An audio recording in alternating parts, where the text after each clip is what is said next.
So I went to these guys, classical percussionists, brought my sampler and a synth. It was hardware back then.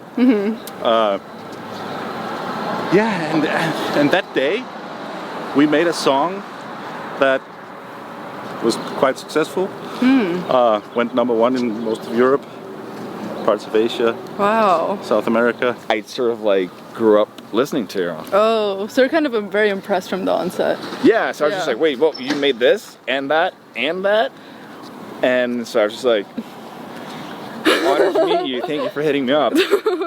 Yes, I would love to do a remix for you. I guess the first sort of like connection happened when Knife Party played a pressure cooker at Paradiso in Seattle. And they tweeted us and they were like, holy shit, like had to rewind because it was like they played it like twice. And I was just like, no way.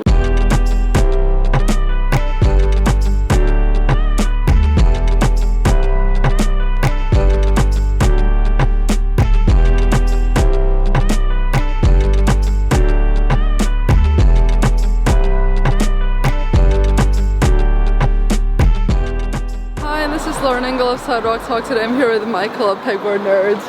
Super requested interview. People are always in the comments asking me to interview you guys, so finally we did it.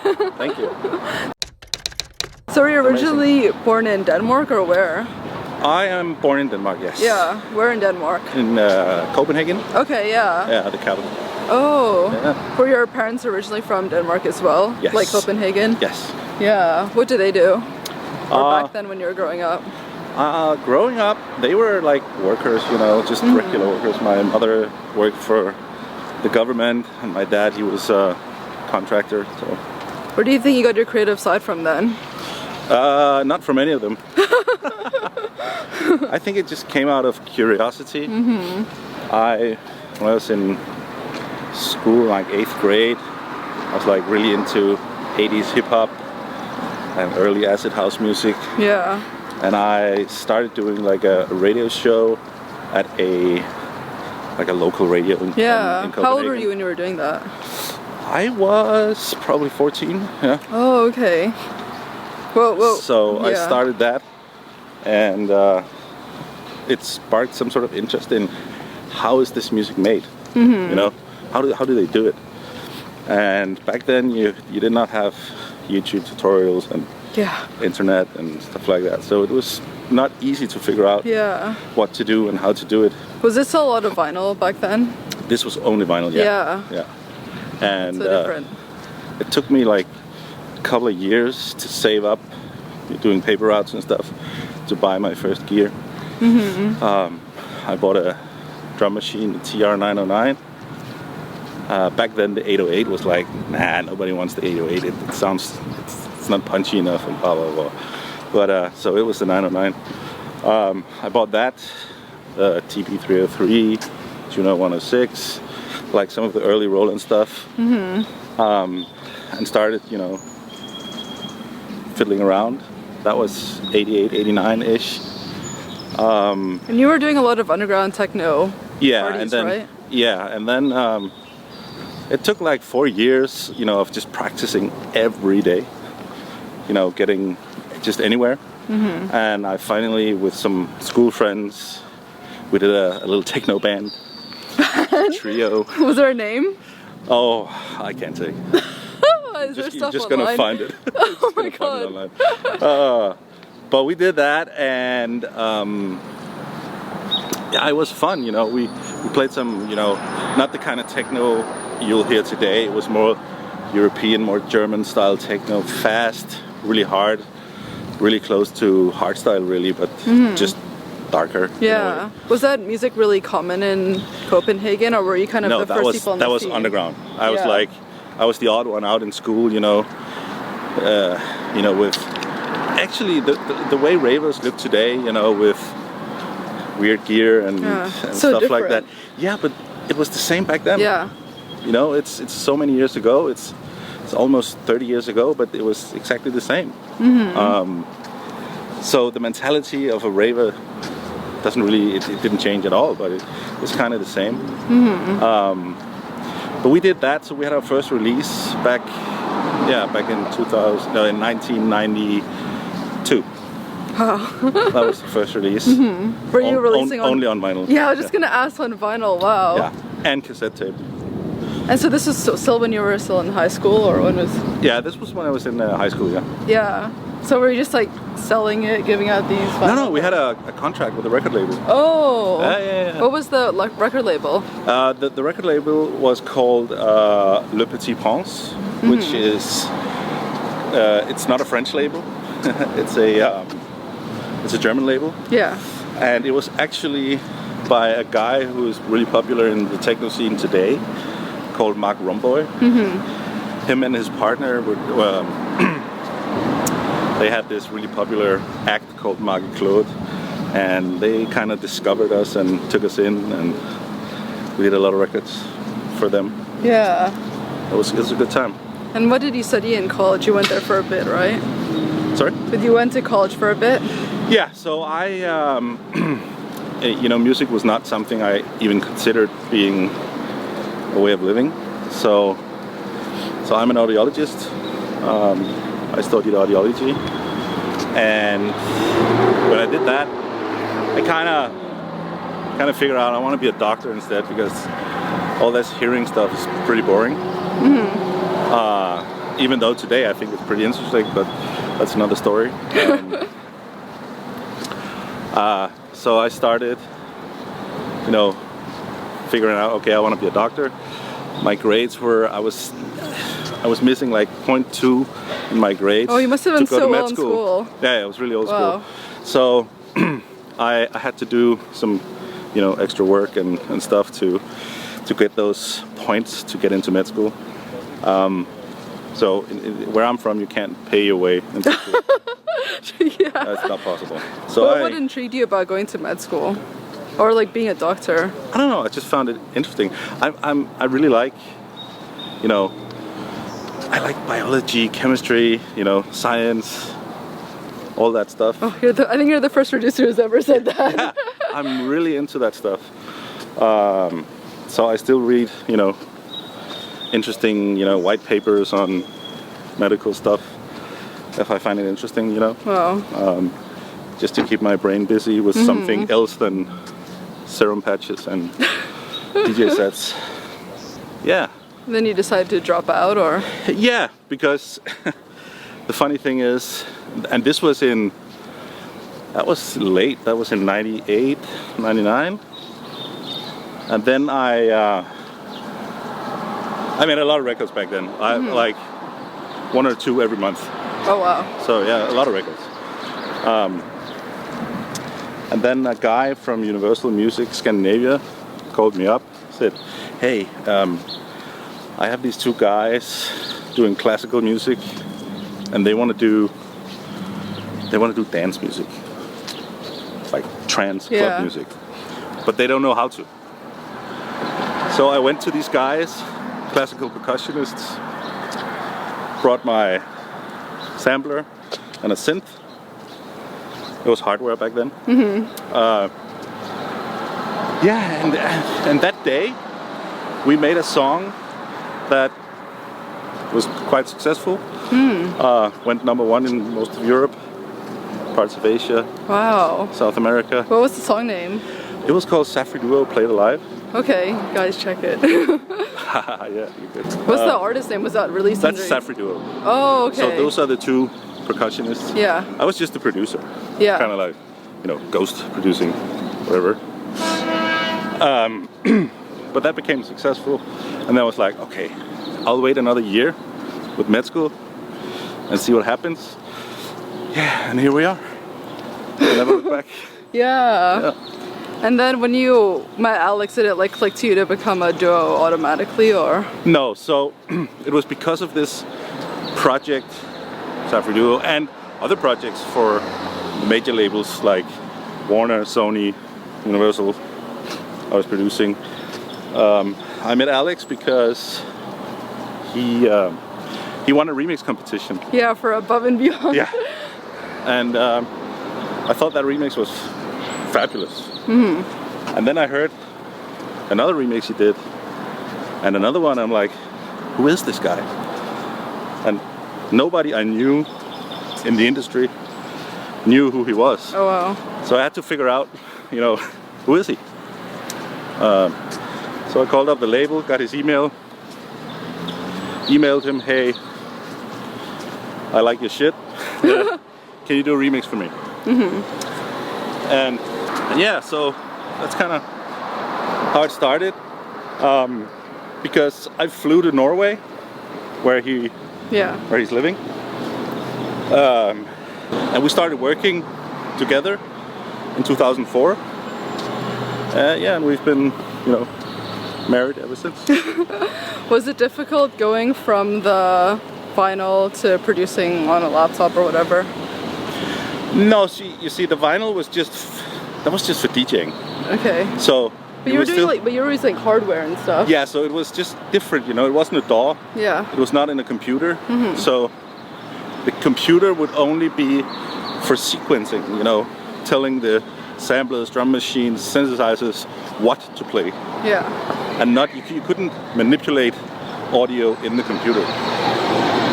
That wasn't possible at the time. Yeah. Yeah, it was quite different than it is today. Was it something that you just taught yourself, like over time? Yeah. Yeah, the hard way. And I think that's one of the things that, you know, I feel that young producers today are missing. Yeah. Is the hard work, you know. You can't skip med school and become a doctor, you know. You can't skip producer school and become a successful producer, you know. It takes time. You know, that 10,000 hour rule, it's a thing, you know. You need to put in the hours to become good at something, and that goes for everything in life. You know, you didn't become a good interviewer, I don't know. Interviewer or YouTuber, or nobody gets that overnight. And I kind of feel that young people today are missing the point, because they think, okay, if I download Ableton legally, some plugins illegally, because my mom won't give it to me, and you know, you're suddenly a producer, a DJ, and after a couple of months, you're frustrated that your music is not amounting to anything, and Monstercat won't release it or whatever. You know, it's just not good enough, and that's what the internet has given us. You know, the attention span of people today. I mean, even myself, it's just going downhill. You know, back in the day, a record that was successful would be successful for like a year. Yeah, so different. Like today, a record is successful for a month. Tops. Yeah. You know, people, they want new stuff all the time. That must be difficult. I mean, when you first started, were you the duo? Were you producing on hardware, and then originally you were transitioning over time? Do you think your sound changed in the transition? Oh yeah, of course it changes, because you get different tools all the time. You know, it's the best. Alex and I, we talk about this a lot. You know, it's all about knowing your tools, instead of having everything. You know, if you have too big a palette of colors, you know, it's just gonna be a big wash of weird colors on the canvas. And it's kind of the same here. You know, it's about limiting yourself. Back then, you had an automatic limit, because you had maybe 2-3 synthesizers, a drum machine, a sampler, and a few hardware effects units, and that's what you had. So be creative, do something interesting with the tools you had. Like today, it's just an abundance of everything. So if you give yourself some sort of limitation, or do some, you know, give yourself some rules, I can't use more than blah blah blah blah, I feel that you're getting more creative. Yeah. You know, like, you're creative with this, like a selfie stick and a camera, but if you had a big production crew with like 5 cameras walking around, it's just not the same. You know? Yeah. This kind of interviewing technique is different than anyone else. And that's what I feel you get with music too, you know? Yeah. And this is something that I asked Laidback Luke, but how do you, I mean, you've been doing electronic music for so long. How have you seen it change, and are you positive about the future? Or are you kind of, I guess, more and more you're just, is it negativity towards it? You know what? I come from the same period as Laidback Luke. Yeah. And I don't know what he said, but I kind of feel that, you know, music always goes in circles. You know, some things are popular for a period of time, then people need something new, you know, and then something comes back, you know, influences from 80s, from the 90s, from the 2000s, you know, and then you get like hard dance, hard style influences, and now it's, you know, it's been deep house for a while. All these influences, you know, deep house has been around for 30 years. Yeah. It's not new. Yeah. You know, and a record like Fisher Losing It, Yeah. it could have been made 20 years ago. And it's both, I mean, it's a good thing and it's a bad thing, because the good thing is that great music never dies. A good song never goes out of fashion. Yeah. But style-wise, haven't we really been able to, you know, create something new? Mm-hmm. So style-wise, I think that the only style that has been new in the past 20 years is like the dubstep and the trap stuff. Mm-hmm. Everything else, from trance to techno, house, all other genres, it's been around for ages. Why do you think that is? Do you think it's just new artists, or they can't think of other new ideas for the other genres? I don't know. Maybe our minds are not ready. I would say 20 years ago, if I had heard like a Skrillex, Someboy, whatever song, Excision, I would have said, that shit's not music. That's just noise. But people change, I change, everybody changes. You change taste over time. You become different, you know, you get older, your taste changes. It goes for everything in life. Hey. It goes for everything, you know? Yeah.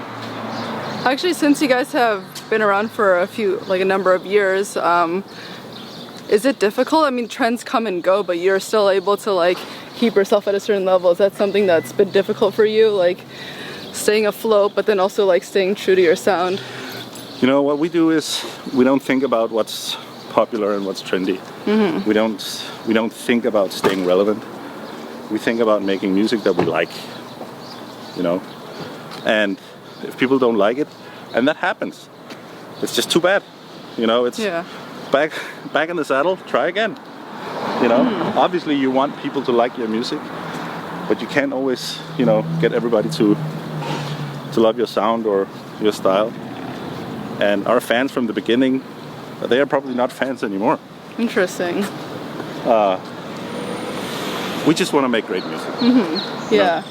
What do you like about Alex's personality, or how do you describe him to someone who has never met him? So, Alex is really, really interesting because he is... I want to try and, you know, describe him really simple, but I just can't. He's a good guy. He has great sense of humor. He's a bit introvert. Mm-hmm.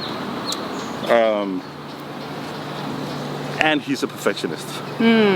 He's like almost overly OCDing on everything. Yeah. I see that as a strength, but also a weakness. And to me, that is what makes him and I a good match. Because if he's up here, you know, floating around, then I'm down here pulling him down in the right zone. Yeah. You know, and the other way around. He's gonna pull me in another direction. You know, I'll easily settle for less. Yeah. Because I don't think that, you know, a good record can be a good record even if it's not perfectly mixed. Yeah. It can still be a good record. But at the same time, I also want the record to be a perfect record. Yeah. And that's where sometimes I give up easily and he'll just keep going. You know, he's the kind of guy who's never going to be satisfied. Even though if the record is out, he would be, shit, I should have looked at that hi-hat. It's, you know. Yeah. Just an example. But yeah. What would you say have been the biggest challenges for PEGBOARD Nerds so far? The biggest challenges? Yeah.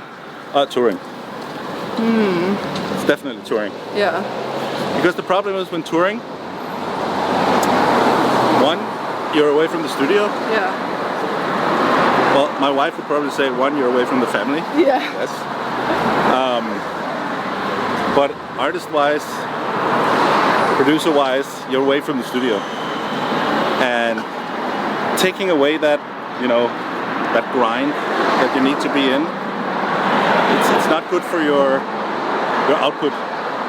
So the amount of music, and you know, it just goes down. So if you're touring 4 months out of the year, you know, that's a significant amount of time. Yeah. You have to be away from the studio. And like everything else, when you're away from the studio for a longer period of time, it takes time to get back into the groove. So that's definitely one of the things for me, at least. So definitely DJing is, without a doubt, or touring in general, it's one of the bad things when it comes to music. But it also allows us to connect with people that like our music, you know. Even if, you know, if it's fans or just people that are randomly at a show, you know, it gives us the opportunity to show people what we like. Because we don't only play our own music, we also play some records of others that we like, and then we mix it in together. I think there's quality to both and important things in both, but it's a balance, you know. You just can't tour all the time. But the problem is you have to stay relevant. And how do you stay relevant? You do that by making great records, being really active on social media, and playing a lot of shows. Yeah. And those three things, they don't go hand in hand. Well, you would think they do, but you would need 48 hours a day, you know, to make that shit happen. So tell me about the time that you were like resident at a club back in the day. Oh yeah, I mean I had a few residencies. We had like a after-hour club and a Wednesday night club night, and that was back in 98, 99, and I was actually one of the first to book Ferry Corsten, Armin van Buuren, Tiesto to play in Denmark. Insane. I paid them like 3,000 guilders, which is before they got the euro. Yeah. So that's like $2,000 Oh my gosh. to play. Oh. So you're just like I guess you're an A&R back then. You knew all these people coming up. But you had to be. Yeah. So that's the difference from today. Is back then you had to be on point. You had to know what's going on, and if you were really good at picking your music, that's what people liked. It's not like today. People don't care about only the music. Yeah. They want to like the artist. They want to like the brand. That's the difference. Yeah. Actually, you mentioning social, is that kind of difficult? I mean, when you first started, it was like didn't even exist, and now it's such a big part of everything. Like you can't escape it. Yeah, and you know, Alex and I, we kind of grew up on not having to do that. Yeah. You know, so it's been really difficult for us to really keep up with how that works. You know, and it's not natural for us to, you know, do funny Insta stories or Snapchats or whatever. It doesn't come natural to us to be that, you know, hey, here's my life, I'll show everybody what I'm doing. It's just not us, even though we know that it's building your career. Yeah. or it's helping if you're likable, I guess. So yeah, I don't know. It's really hard because at one point we do recognize that it's important with social media and being really active, but we kind of feel that it's more important to make music. And obviously to be with our families. Yeah,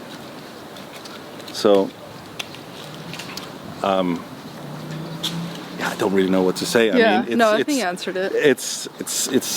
It is what it is. You know, people want a slice of you.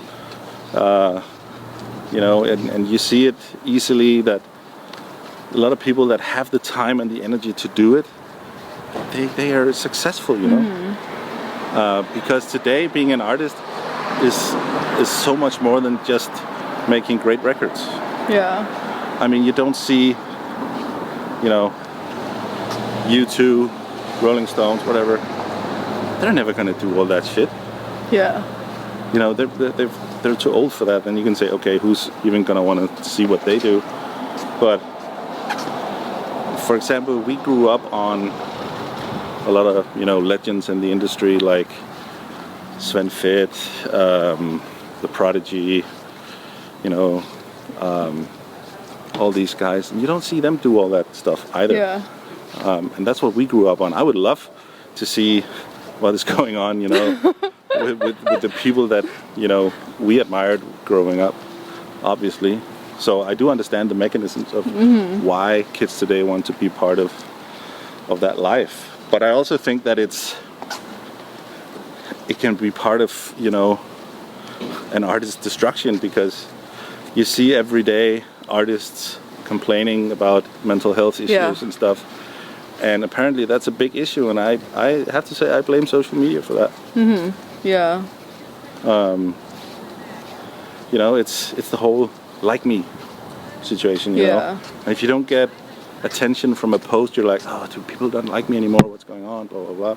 And I simply don't have time in my life to think about that. So I'd rather just not do it. Yeah. You know? That's so true. Last question, non-music related, but what does love mean to you? What does love mean to me? Well, so what is love? Yeah. Are we talking about affection? Are we talking about Up to you. love to music, love towards my kids, love towards my wife, my mother and father, Alex? You know. Yeah. Up to you. How I mean, you want to... it's such an abstract thing. Love.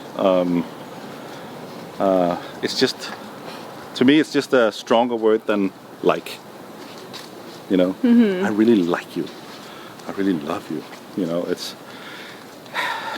I think love might be that you like it just a little bit more than anything else, and you don't want it to be not part of your life. That to me is love. Yeah. Yeah. I need to think about. I love that answer. Yeah, this is awesome. Thank you so much. You're welcome. Bye. Bye. And now I'm with Alex of PEGBOARD Nerds. Hi. So you were originally born in Norway, or where? I was born in Norway, yes. Okay. Born and raised. Where in Norway? In Fredrikstad. Or Fredrikstad. Oh, it's south, just like Oslo. Oh, okay. South of that. Are your parents originally from there as well? Yeah, they're from, well, different parts of Norway, but they are Norwegian. Yeah. What did they do? What did he do? Yeah. Yeah, so my dad's a landscaper, and my mom was she did a bunch of different stuff. She handled the archives of technical drawings for power lines. Oh, wow. For like one of the biggest like companies in Norway. Where do you think you got your creative side from? My grandpa played the piano a lot. My mom played it a little.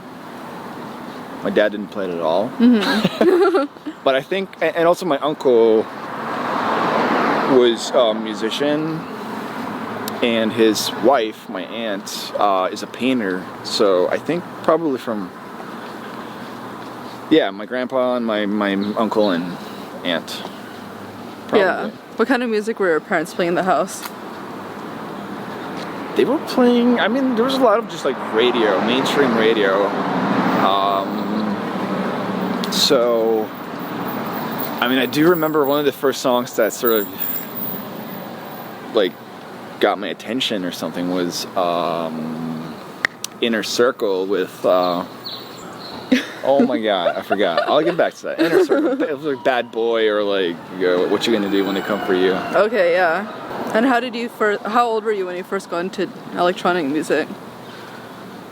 I was listening to, there was this radio show, it was just like a top 10 thing where the host would just like play the 10 most popular like dance tracks at the time. It was like a local radio, and I was just fascinated by it. I think the first track that I was like recorded on my tape recorded was Dr.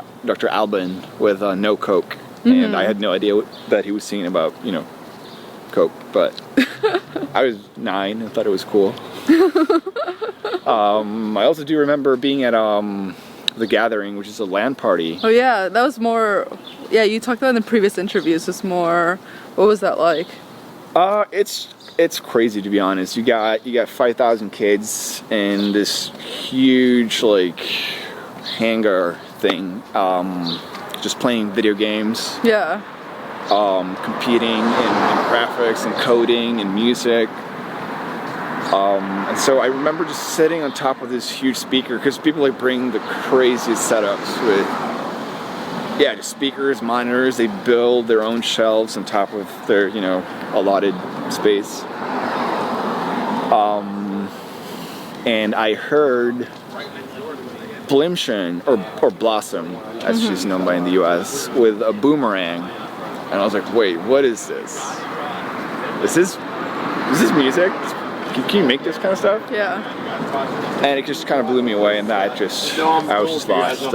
I'll even be watching from home too. I knew electronic music was going to be my life. How old were you at that point? This was in 96, so I was 14. Wow. So were you one of the early people listening to it in your Probably, school, yeah. Yeah. Yeah, I think so. And then, how would you describe your personality back then growing up? My personality? Yeah. Introvert, shy. Yeah, just being. I was kind of like a nerd, I guess. But I was not part of the cool kids. If I can say that. And then how long after until you did the remix for Above and Beyond? So the Above and Beyond remix was in 2004. Oh, so were you producing or making music throughout all those years? From 96 to 2004, yes, I was. But I mean, you sort of, the thing was, I started making music within what's called like the demo scene, which is like it's very,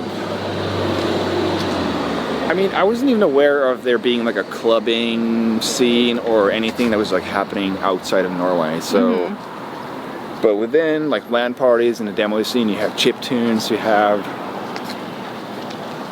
I don't know, like demo scene is just such a term on its own. So it was just weird computer music, I'd say. But then gradually I became aware of, you know, I don't know, just like club music, and I started wanting to make that, and I became aware of, you know, like MySpace was a thing and other sites like that, and then I heard about the Above and Beyond remix competition. What was your moniker back then? So way back then I went by Speed for a little while, and then I changed it to Flipside. And is their music still online? You can find like the Flipside tracks on YouTube and stuff from different like uploads here and there. And also when I met Michael, this is kind of getting ahead of myself, but when I met Michael, we went by Flipside and Parsberg. Oh. So I was still using the Flipside name for a while. Yeah. And what clicked you to be a duo? Like, what about his personality? So he hit me up on an email after the Above and Beyond remix competition, and also after I did a different remix for a German group. So he emailed me. He was like, "Hey, I love your stuff. I play it out. I produce, you know, this and that," and everything he listed were things that I sort of like grew up listening to. Oh, so you're kind of very impressed from the onset. Yeah, so I was just like, wait, well, you made this and that and that? And so I was just like, honored to meet you. Thank you for hitting me up. Yes, I would love to do a remix for you. But then how did it click to be a formal duo? So yeah, I mean, this was in 2004, and PEGBOARD Nerds didn't form until 12. Yeah. So we just like, I did a bunch of remixes for him, which wasn't like a huge commitment on my part, like in terms of being a duo. But we did a couple of collabs as well, like Flipside and Parsberg, like I said. And we just sort of connected more and more. Like he'd come to my house, I'd go to his house. We would stay for a week at a time, get to know each other, and just be comfortable around each other, I'd say. And then in 2012, there was this like shift in the music scene. And also, in terms of how software got better, like you could actually use a computer. You didn't need a ton of hardware to make good music. So we decided that we didn't want to do ghost productions and remixes anymore, and we wanted to focus on originals. And so we started PEGBOARD Nerds. How did the Knife Party collab come about? So we've been fans of, you know, Pendulum and Knife Party when they launched that since day one. And I guess the first sort of like connection happened when Knife Party played a Pressure Cooker at Paradiso in Seattle. And they tweeted us, and they were like, holy shit, like had to rewind, because it was like they played it like twice. And I was just like, no way, we're getting like, you know, acknowledgement from our idols. So shortly after that, we were asked to support a like launch party they were doing in London. It was a Mix Mag party. I don't know if you know the magazine. Yeah. So they were having like a party in connection with that, and so we went there and we played support for them. And we met them, and we met their people, like their managers and agents and stuff. And that's sort of how we got into touring.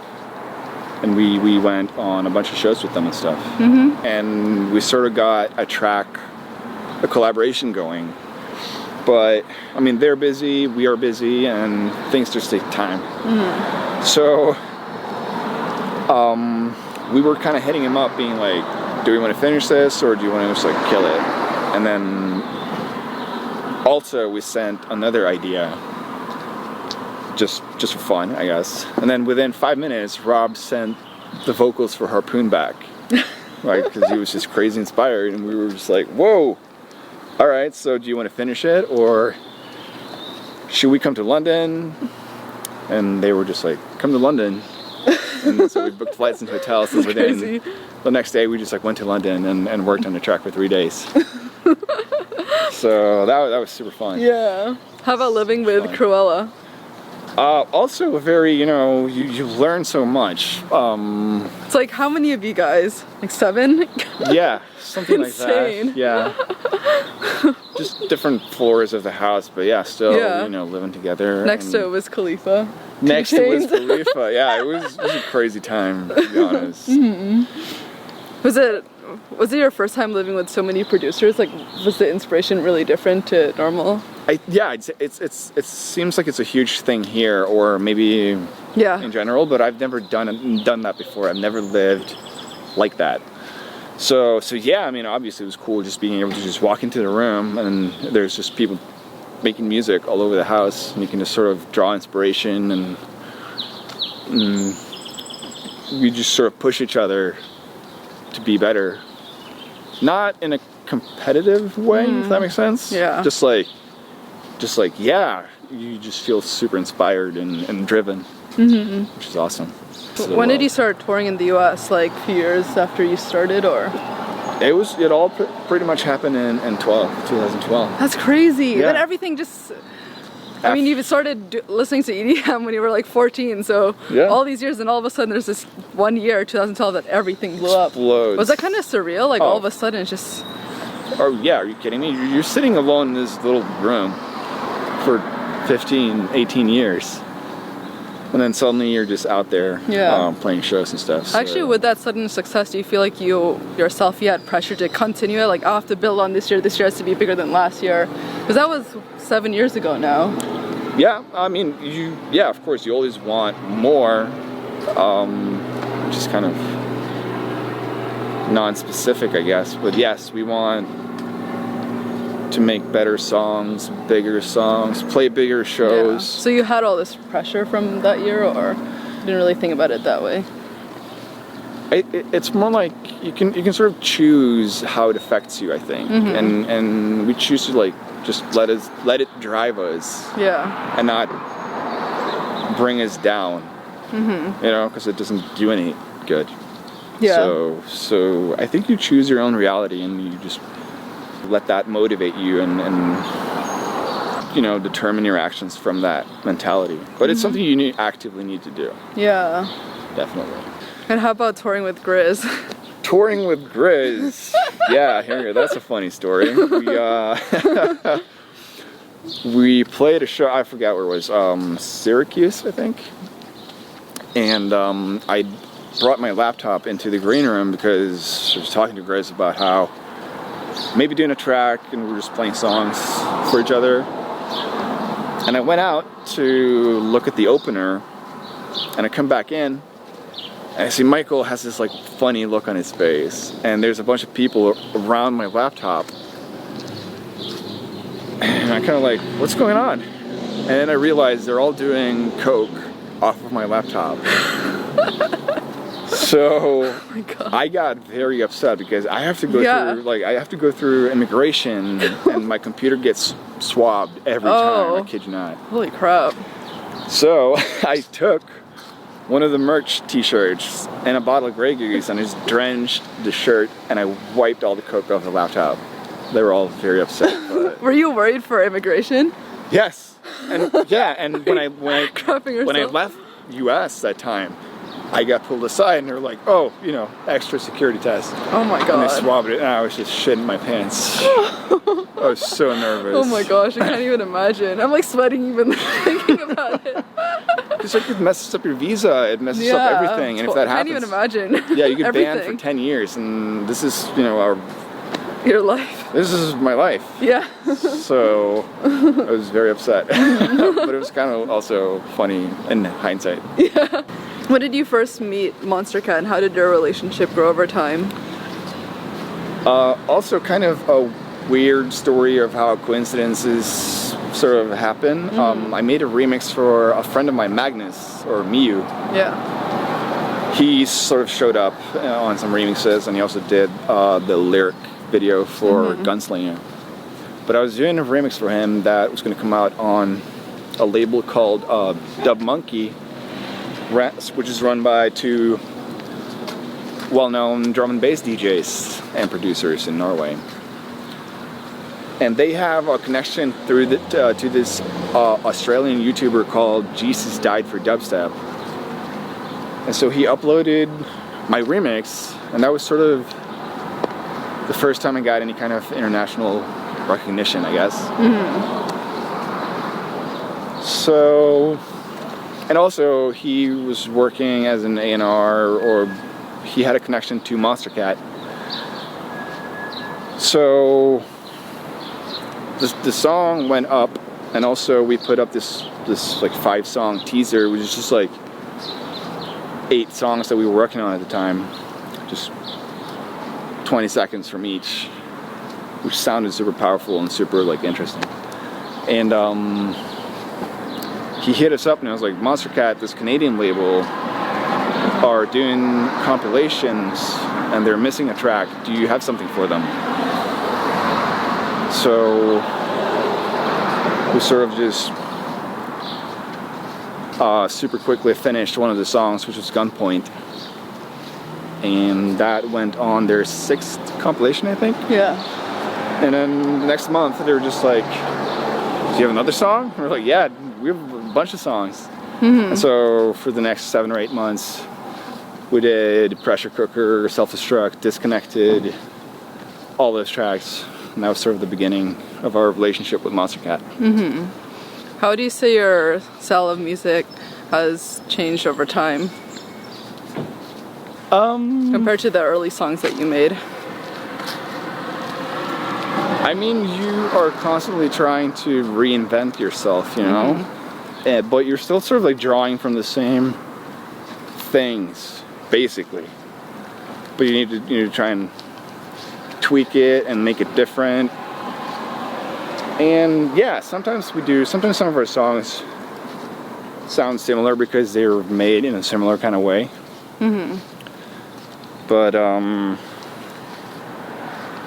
your taste changes over time, your preferences change over time, and so we just try and make what we think is fun and entertaining at any given moment. Because I'm not like trying to make music to manipulate something. I just want to feel happy making it, and I'm chasing this like euphoric feeling when I know that I nailed the drop or nailed the melody, or I feel like I did at least. And that's the feeling that I chase. Yeah. How would you say the relationship for your duo has grown over time? Well, I mean, we're basically married. He said exactly the same thing. He was like, we're married. So you know, we know each other very, very well. Which also means that we know when to give each other space, and when, you know, sometimes we'll just be like, all right, go to our separate rooms and that's okay. Yeah. Also, there are moments of, I mean, I'm sure, you know, he knows all of my stupid, weird habits. I know his. I also know that he's, you know, my best friend in the whole world. And I kind of don't know what I would do without him. You know, so yeah. Last question. What do you want you guys to be remembered for? I hope that we can be remembered for our music and our sort of desire to add to this world. If it's through inspiring people, through our music, or through talking to them. We did a masterclass at JBL last night. Yeah. Where we got to talk about the stuff that we care deeply about in terms of music production. And so just the fact that people came out there and they listened to us means a lot to me, and I hope that they will take something away from that and can bring it on to someone else. Yeah, I love this. Thank you so much. Yeah, thank you. Bye guys. Bye guys.